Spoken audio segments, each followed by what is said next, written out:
Hello বন্ধুরা, আমাদের পৃথিবীতে অনেক কিছু ঘটে যায়, সেগুলোর ব্যাখ্যা করা সম্ভব হয় না। এর মাঝে অনেক ঘটনার সাথে কবরস্থান জড়িয়ে থাকে। কবরস্থান বা শ্মশানে এমন কিছু ঘটে যায় যেগুলো মাঝে মাঝে ক্যামেরায় রেকর্ড হয়ে যায় ভুল করে। আজকের ভিডিওতে তাই আমরা দেখাতে চলেছি কবরস্থানের তেমনই কিছু ঘটনা। সেগুলো দেখলে আপনার শরীর হয়তো ঢুকতেই হঠাৎ এক বিশাল আওয়াজ আসে। সে আওয়াজ শুনে সেখান থেকে দৌড়ে চলে যায়।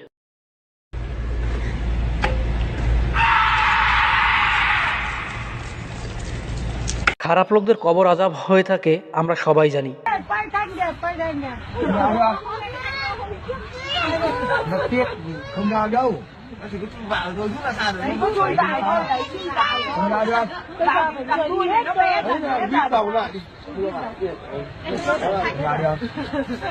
Đang muốn lên đây. Lên đấy. আদিবাসী গোষ্ঠীর এক লোককে কবর দিতে গিয়ে কবরের লাশ রাখতে সাথে সাথে আগুন ধরে যায়। তখন সবাই তাড়াহুড়ো করে কবরের পাশের মাটি দিয়ে সেই আগুন নেভানোর চেষ্টা করে।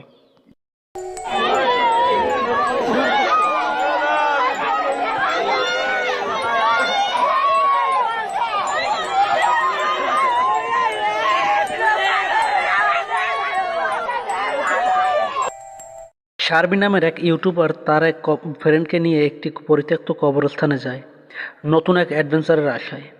তখন তার ফ্রেন্ড একটা লোহার জিনিস পায়। সেটা দেখে মনে হচ্ছিল এটা কোনো কবর করার কাজে ব্যবহার হয়। এটা দেখে তাদের মাঝে অদ্ভুত একটা অনুভূতি আসে। তখন আরও অ্যাডভেঞ্চারের আশায় কিছু পুরনো কবরের আশেপাশে ঘুরতে থাকে তারা। তখন হঠাৎ করে স্নো পড়তে থাকে। ওইটা ওই মৌসুমে একদমই অদ্ভুত ছিল। তাও তারা কন্টিনিউ করতে থাকে। একটু সামনে যেতেই এক কবরের পাশে একটি পুতুল দেখতে পায়। এটা দেখে তারা বুঝতে পারে সামথিং ইজ রং। বন্ধুরা, একটি ভিডিও বানাতে অনেক সময় লাগে, অনেক পরিশ্রম হয়, তো আপনাদের কাছ থেকে একটি লাইক আশা করছি। Okay, yo, let's get the f out of here, man. No, okay. তাছাড়া আশেপাশের জঙ্গল থেকে অদ্ভুত আওয়াজ শুনতে পাচ্ছিল তারা। কোনো রকমে দৌড়ে পালিয়ে যায় সেখান থেকে। অদ্ভুত এক কবরস্থানে লেখা ছিল ডু নট ডিস্টার্ব। একজন অতি উৎসাহী হয়ে ভিডিও করছিলেন। সেখানে এসে ভিডিওতে হঠাৎ করে একটা অদ্ভুত কালো কিছু দেখা যায়। তার ভিডিও করার সময় বুঝতে পারেনি, পরে ভিডিও দেখার সময় সেটা তারা খেয়াল করেছিল।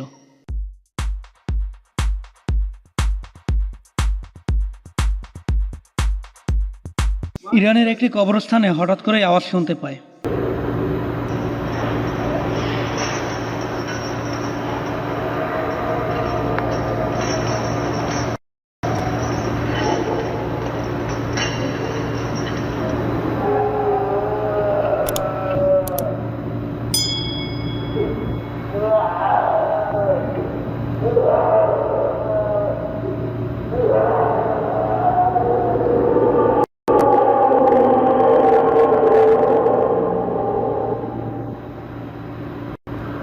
যদিও এই ভিডিওটা সম্পর্কে অনেকেই বলেছে এটি ভারতের ঘটনা, তবে কিছু মানুষ দাবি করেছে এটি ইরানের।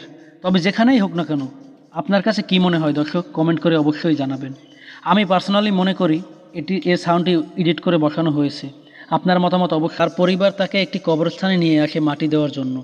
কবর খুঁড়ে ভিতরে